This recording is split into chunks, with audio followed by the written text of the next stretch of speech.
Baba sai, venye ulikuwa kipita na hapa. Unajikutua kama ndio sawa pesa lakini sasa hivi ndio mpaka sijana.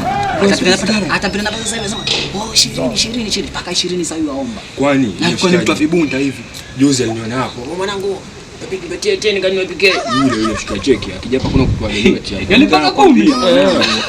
Yule ana kitu yule. Yule mpaka 10,000 yule mfanyakazi. Juzi aliniona pale sije niambia nipeleke hapo chini, akamwambia vipi mwanangu, hii ni kazi kama nyingine. Kwa nini zile jamaa vijana asunguye, Mbona kwanza ghetto ama zungua hapo kama vimbo selefu. Kumekata. Wewe kuchiboi. Sasa naanza sana. Vikongo. Toa hapa apate hata dada. Mimi nakujua si utampa.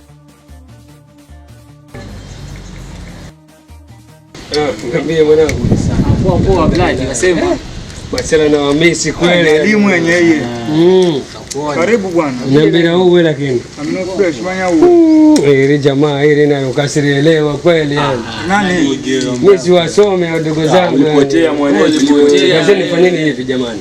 Hata saizi nilikuwa nakimbilia sehemu, si unajua ile dili ilifeli kule. Julian kule ndipokuwa bro. Kuli. Amba kanula ya mweneo. Ukituambia kama ulikuwa huko, mtu anatumpotea huko maskani. Najua, wajua Kidigo na Mbosi seme kila kitu. Yaani kuna jongo Kudigo, kuna jongo kaka. Hata sio haya kiasi. Kuna jongo wanangu. Kwani nitawaaminije? Ilikuwa ni jongo lina mtu, lina alama jongo. Sasa kuna shida. Wewe samani, saidieni tuna sigara nichome ili nipate speed tu ya kushuka huko chini. Muelewa huyo. Saidieni tuna sigara. Kwa maana sigara. Sigara tu. Mbona bati kwa na jongo?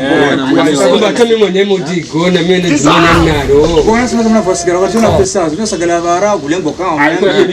Juu sisi.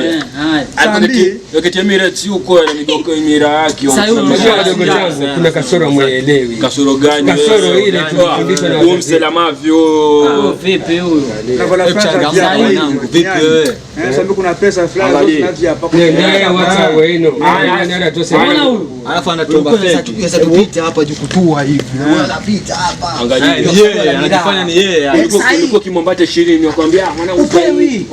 Tafuta kazi acha kwa mwanangu wewe sije kupatia 200 wewe. Pale amani kule tiwi. Unaona mwaka mzima unanyvari hiyo pesa hiyo. Leo ndio anatia na mimi sio tumestinini kama